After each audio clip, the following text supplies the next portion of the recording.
हूँ मानसी सुदर्शन। आप देख रहे हैं सिटी न्यूज। मैं आप सभी दर्शकों का करती हूँ स्वागत। अब बढ़ते हैं खबरों की तरफ। राम की नगरी अयोध्या में होने वाले छठवें दीप उत्सव की तैयारियां जोरों शोरों पर हैं। वहीं इस दीप उत्सव को भव्य रूप देने के लिए बैठकों का दौर शुरू हो गया है, जिसको देखते हुए आज मुख्यमंत्री के सलाहकार अवनीश कुमार अवस्थी एवं प्रमुख सचिव पर्यटन मुकेश कुमार मेश्राम अयोध्या पहुंचे, जहां उन्होंने मुख्यमंत्री के 28 सितंबर अयोध्या भ्रमण तथा दीप उत्सव 2022 के कार्यों की समीक्षा श्री राम कथा संग्रहालय में की गई। इस बैठक में मंडलीय एवं जिला स्तरीय अधिकारी मौजूद रहे। इस दौरान दीप उत्सव के संबंध में डीएम नीतीश कुमार द्वारा संक्षिप्त विवरण प्रस्तुत किए गए तथा 28 सितंबर को लोकार्पित होने वाले निर्माणाधीन भारत रत्न लता मंगेशकर चौक नया घाट अयोध्या के निर्माण आदि कार्यों की जानकारी ली। बैठक के बाद अवनीश अवस्थी ने बताया कि इस बार का दीप उत्सव अनूठे तरीके से मनाया जाएगा। कोविड के बाद का ये दीप उत्सव भव्य होगा और दिए लगाए जाएंगे। हर बार से इस बार भव्य कार्यक्रम होगा। तो वहीं प्रमुख सचिव पर्यटन मुकेश मेश्राम ने बताया कि दीप उत्सव में रिकॉर्ड बनेगा। कई देशों की रामलीला आयोजित होगी और देश के अन्य प्रदेशों की भी रामलीला होगी। लेजर शो और चौड़ाई में होगा। साथ ही कई बड़ी योजनाओं का लोक अर्पण भी होगा। इस बैठक में कमिश्नर नवदीप रिनवा, पुलिस उप महानिरीक्षक अमरेंद्र प्रसाद सिंह, डीएम नीतीश कुमार, एसएसपी प्रशांत वर्मा, नगर आयुक्त विशाल सिंह, अपर जिलाधिकारी नगर, मेला अधिकारी श्री लल्ली कुमार पटेल, मेले में आयोजित होने वाले इवेंट एंड टेंट आदि लगाने वाली एजेंसियों के प्रतिनिधि मौजूद रहे। इस बार दीपोत्सव में एक पूरा जो रिकॉर्ड होता है और लगातार पिछले कई वर्षों से रिकॉर्ड बन रहा है, तो उसी को तोड़ते हुए हम एक नया रिकॉर्ड कायम करेंगे। इसके अलावा इसमें कई देशों की रामलीलाएं आ रही है और साथ ही साथ जो है देश के दूसरे प्रदेश की भी रामलीलाएं हम लोग इनवाइट कर रहे हैं, क्योंकि पिछले आप लोगों को सबको पता है कि कोविड की वजह से विदेशों से रामलीलाओं के आने में भी जो देश हैं वो अपनी अपनी रामलीलाएं भेजेंगे। इसके अलावा आप देखेंगे कि बहुत सारी नई प्रस्तुतियां इसमें होगी। जो फसाड हमारा प्रोजेक्शन मैपिंग और लेजर शो का होता था, उसका और चौड़ाई बढ़ा दी गई है। साथ ही साथ जो है कई सारी योजनाओं के उसमें लोकार्पण होंगे और बाकी हमारा जो फायर क्रैकर्स का शो यानी आतिशबाजी का जो पिछले साल से चालू हुआ है वो और भव्य रूप से यहाँ पर इस बार आयोजित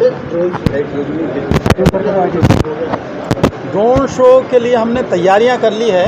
बाकी इस क्षेत्र की संवेदनशीलता को दृष्टिगत रखते हुए यदि अनुमति प्राप्त हो जाएगी तब फिर उसका। लेकिन सर ये जो यहाँ पर स्मारक भवन बना है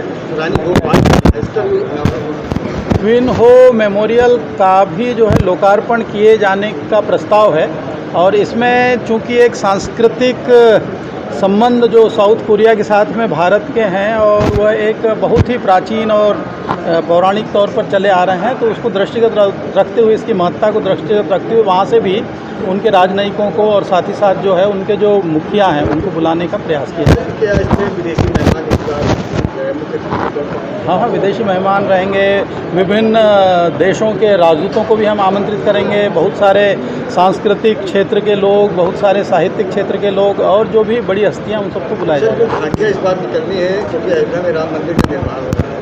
अलग झांकियों में कुछ झांकियों में नवीनता होगी। इस बार आप देखेंगे कि जो शोभा यात्रा होगी वह एक नए कलेवर में और नए स्वरूप में प्रस्तुत होती दिखेगी। देखिए, ऐसा है, प्रमुख सचिव पर्यटन ने, संस्कृति ने पूरा रिव्यू किया है। कमिश्नर और डीएम और डीआईजी और एसपी ने भी रिव्यू किया है। इस बार अनूठा होगा और भव्य होगा। कोविड के बाद का ये आयोजन है और जो है दिए और लगाए जाएंगे और आप देखिए कितना अच्छा। 28 तारीख को जो है होगा जी, 28 तारीख को लगभग 11 बजे के आसपास कार्यक्रम होगा और बहुत भव्य कार्यक्रम होगा और सभी लोग आमंत्रित हैं। रामनगरी अयोध्या से एक बेहद चौंकाने वाला मामला सामने आया है। यहाँ जिस पत्नी को हिंदू समझ पति 12 वर्षों तक अपना जीवन व्यतीत कर रहा था और अपने परिवार का भरण पोषण कर रहा था, 12 वर्ष बाद वह अचानक मुस्लिम समुदाय की निकली। पति जिसको पूजा समझ रहा था वह हसीना बानो निकली। इतना ही नहीं, पत्नी के परिजन समेत उसके दोस्तों ने जबरदस्ती हिंदू परिवार को इस्लाम धर्म कबूल करने के लिए दबाव बनाना शुरू कर दिया। यहाँ तक कि इस्लाम कबूल न करने की दशा में सर तन से जुदा करने तक की धमकी दे डाली, जिसके बाद आरोपी पत्नी के पति जगबीर कोरी ने पुलिस में शिकायत दर्ज कराई। इस मामले में तपस्वी छावनी के जगत गुरु परमहंस आचार्य ने प्रेस वार्ता करते हुए कहा है कि ये गजवाए हिंद का नया तरीका है जिसे हिंदुओं को प्रताड़ित किया जा सके। पूजा नाम बताने वाली लड़की अचानक हसीना बानो कैसे बन गई और अपने परिवार सहित युवक की ज़मीन और सारे सामान छीन लेती है। परमहंस ने बताया कि जल्द से जल्द इस पर कड़ा कानून बनाया जाए। वहीं जगबीर कोरी ने बताया कि उसके परिवार में एक बेटा और एक बेटी है। जबरन बेटे को इस्लाम धर्म कबूल करवाकर उसका खतना भी करवा दिया गया है। अब जगबीर कोरी को परेशान कर रहे हैं, जिसकी शिकायत जगबीर कोरी ने वरिष्ठ पुलिस अधीक्षक से मिलकर की। पुलिस जांच में निसार उर्फ राजू का नाम खुलकर सामने आया है। ये आए हैं, इनके सर कलम करने की धमकी दी है। हमको धमकी मिली है, हमको धमकी मिली है कि सर कलम करने के लिए। कौन दिया धमकी? उनका व्यक्ति था। उसके बाद हमारे ससुराल वाले थे जो 3-4 लोग आए थे। फिर उसको इसके बाद में हमारा सर सामान सब लेके चले गए यहाँ से। अब मारने की धमकी दे रहे, बार बार ये ज़मीन जो हमारे हिस्से में है वो ज़मीन को कहते हैं कि हमारी बेटी के नाम कर दो, नहीं तो मैं तुमको कटवा दूंगा। करीब 2011 में हुई थी शादी, 2011 में हुई थी। फिर उसके बाद हमने जो है 2012 में सामाजिक हिसाब से जो शादी की थी।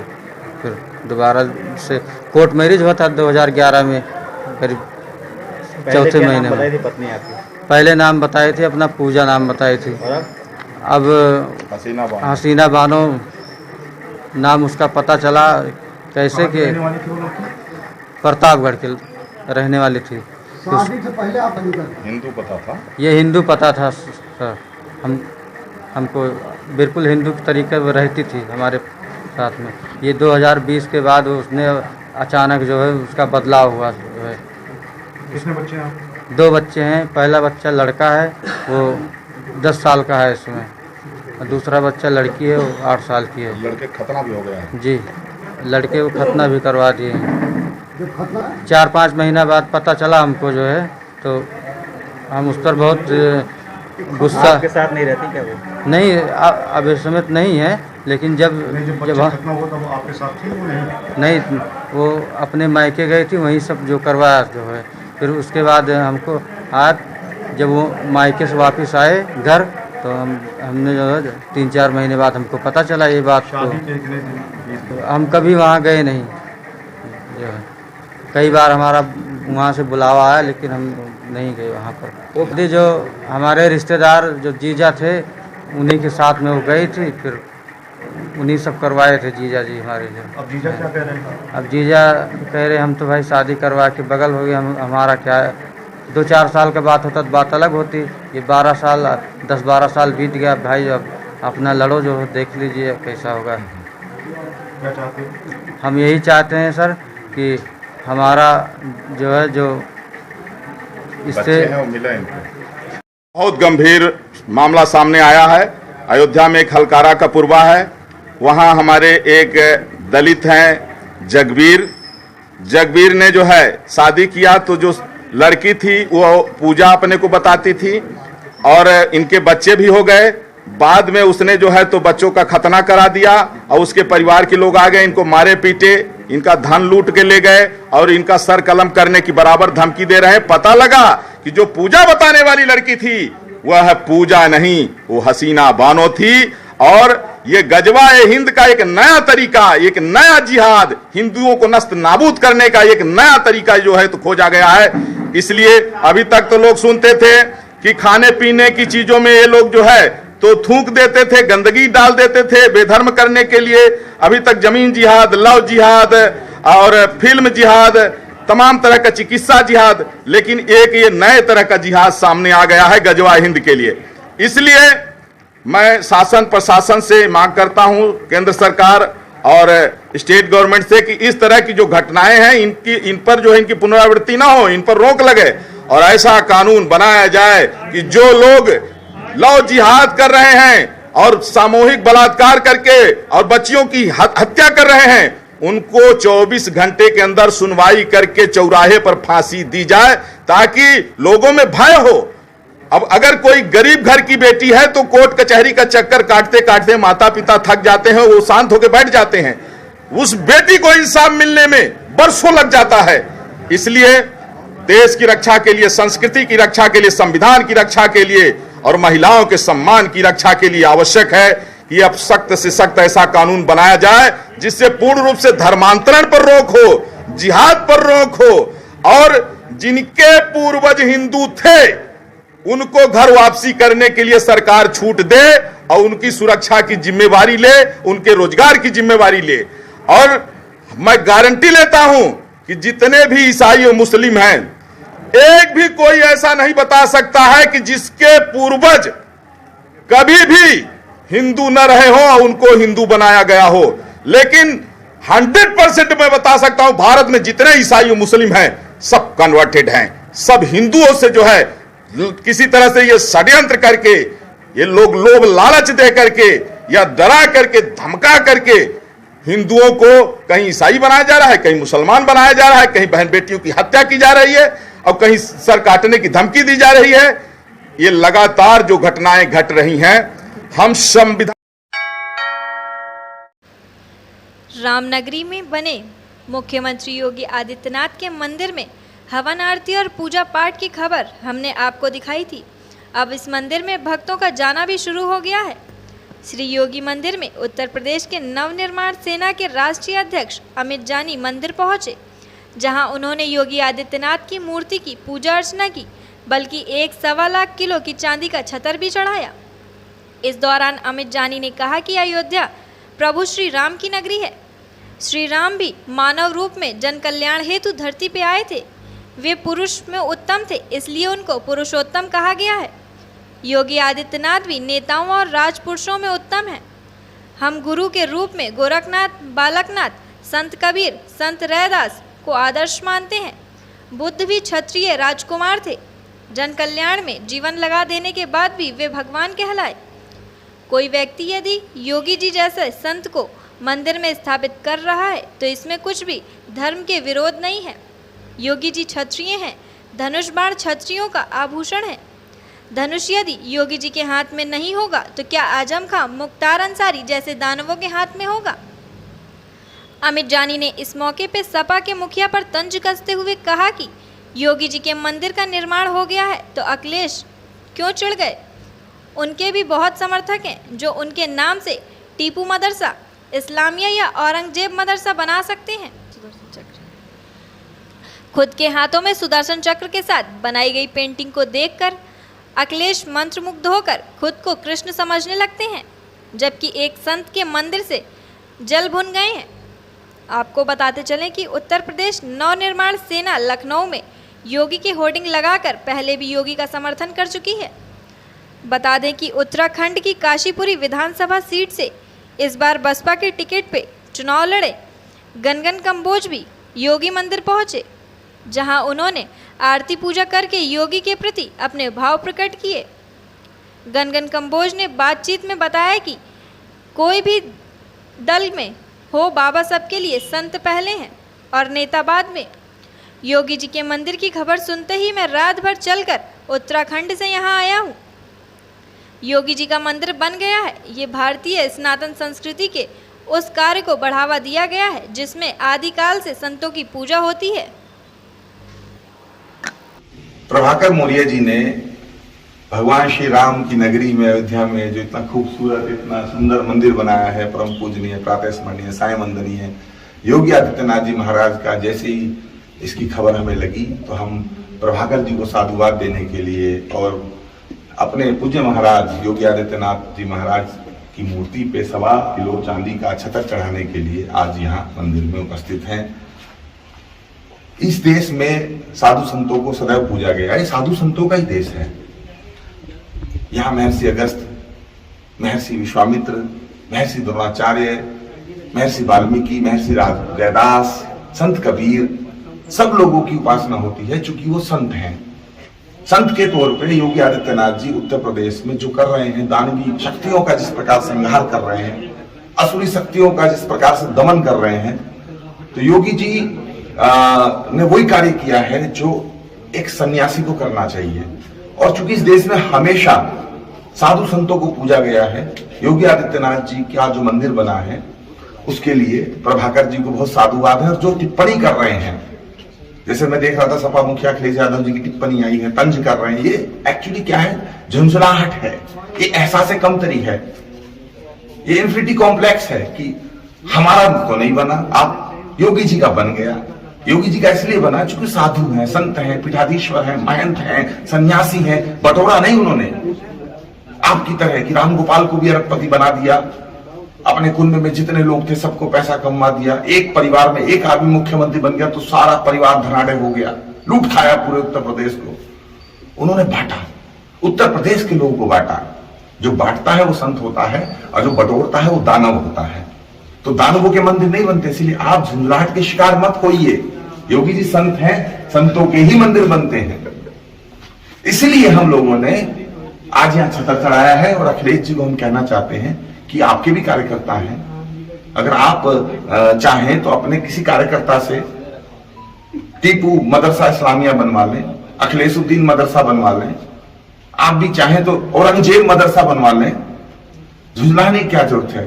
योगी जी तो देश के प्रधानमंत्री भी बनेंगे, योगी जी तो संतों के देश को तो संत ही चलाएगा, तो इतना विचलित होने की आवश्यकता नहीं है। योगी जी देश के संत हैं, मुख्यमंत्री हैं, प्रधानमंत्री बनेंगे बाद की बात है, पहले वो देश के संत हैं और संत होने के नाते योगी आदित्यनाथ जी पूरे देश में स्मरणीय हैं, पूजनीय हैं, वंदनीय हैं। बड़ी इज्जतो एहतराम के साथ संपन्न हुआ सहनवा का चेहलुम। अयोध्या सहनवा यूपी की कई अंजुमनों ने शिरकत कर की नौहाख्वानी व सीना जनी। अयोध्या कोतवाली क्षेत्र अंतर्गत सहनवा गांव में आज करबला में हुए 72 शहीदों की याद में आज उनका चेहल्लुम मनाया गया। इस मौके पर अंजुमन जफरिया अम्बेडकर नगर, अंजुमन अकबरिया सुल्तानपुर, अंजुमन सरकारे रसूले खुदा अयोध्या फैजाबाद, अंजुमन सोगवराने हुसैन अयोध्या फैजाबाद, अंजुमन मासूमिया राठ हवेली फैजाबाद ने नौहा मातम किया। इस प्रोग्राम की निजामत संचालन इरशाद अब्बास ने किया। इस मौके पर मौलाना मोहम्मद काजिम साहब, मौलाना मोहम्मद मोहसिन साहब, मौलाना फरमान आब्दी साहब, मौलाना राशिद आब्दी साहब ने हदीस को खिताब किया। इस मौके पर जायरीनों के लिए नजरे मौला का एहतमाम किया गया था। जुलूस में अलम ताजिया दुलदुल सभी तबर्रुकात शामिल किए गए थे। इस प्रोग्राम में महिला, पुरुष, बुजुर्ग, बच्चे बड़ी संख्या में शामिल हुए। सुरक्षा के मद्देनजर क्षेत्र के पुलिस अधिकारी मौजूद रहे। यह पूरा चेहल्लुम का प्रोग्राम अंजुमन सदा-ए करबला की ओर से किया गया था। अरे जमाने वाले ने न पहचाना, अब्दुल्ला तुमने भी न पहचाना, मैं अली की बेटी रहना। ए अब्दुल्ला करबला से कूफा, कूफा से शाम। जज़ाकुमुल्लाह खैरल जज़ाब की आवाज़ क्रिया बुलंद है, खुदा की आवाज़ पर रहमत नाज़िल करे। आला दरन इमाम हुसैन रिवायत कहती है, अब्दुल्ला ने बाजुओं को थामा और एक मर्तबा शहजादी के सामने खड़े हो गए। रिवायत बताती है कि मर्तबा जैसे ही अब्दुल्ला ने चाहा कि शहजादी को गले लगा कर तसल्ली दी जाए, तो एक मर्तबा तड़प गई अली की बेटी। ए अब्दुल्ला मेरे हाथों को आहिस्ता से पकड़ना। ए अब्दुल्ला अरे हाथों में रेशमा बांधी गई। जज़ाकल्लाह खैरल जज़ा। खुदा कोई अपना दे सिवाय अली हुसैन के। दादारो रिवायत करती है अली की वो बेटी ज़ैनब कि जिसने उन्हें मोहम्मद के जनाजे देखे मगर अपने लाल को मातम न किया और न मोहम्मद के कटे हुए सर देखे, मगर उन्होंने मोहम्मद का मातम न किया।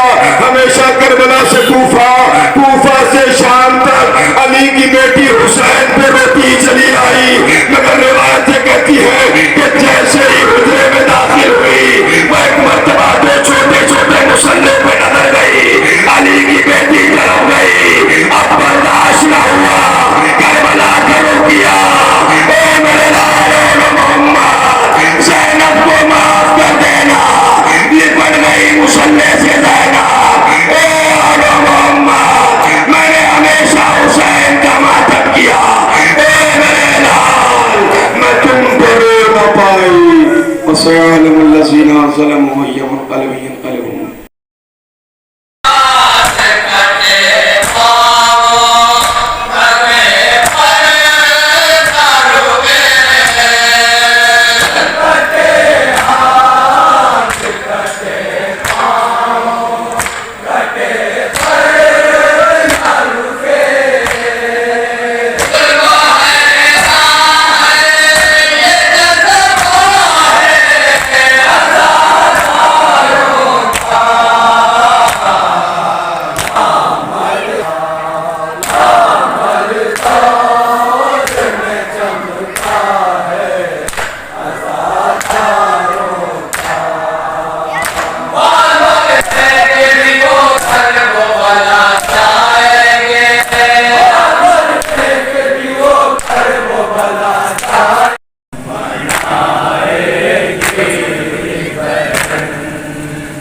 आपके सामने अंजुमन मासूमिया राठौरी फैजाबाद वहाँ खाने से नजर कर दो।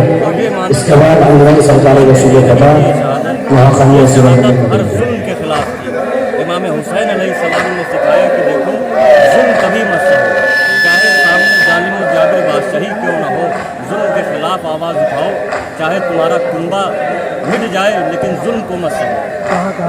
हज़रत सदा के चंद बंद साहिब खाना की फरमाइश है, सदा के चंद पेश कर रहा हूँ। मुलाहिज़ा फरमाए जहाँ जहाँ तसव्वुर करेंगे एक एक बंदे इंशाअल्लाह। अंजुमनों में जलालपुर की अंजुमन आई हुई है, फैज़ाबाद राठ हवेली की अंजुमन है और बिरादरान अहले सुन्नत की रसूल खुदा अंजुमन महबूबगंज से आई हुई है और इसी का कॉलेज की अंजुमन है और एक अंजुमन सुल्तानपुर से आई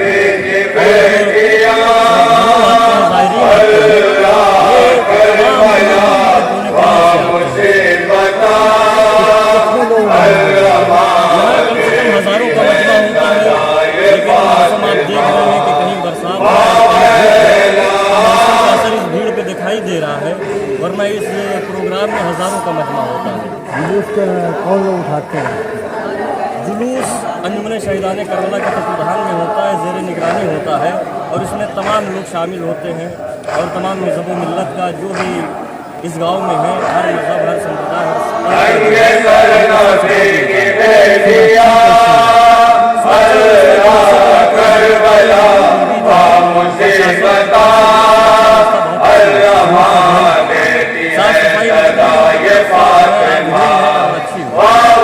हमारा नाम सुलेमान हैदर है, उस राशिद आदमी। आज के लिए बस इतना ही, कल फिर मिलेंगे इसी समय इसी चैनल पर। अब हमें दीजिए इजाजत, नमस्कार।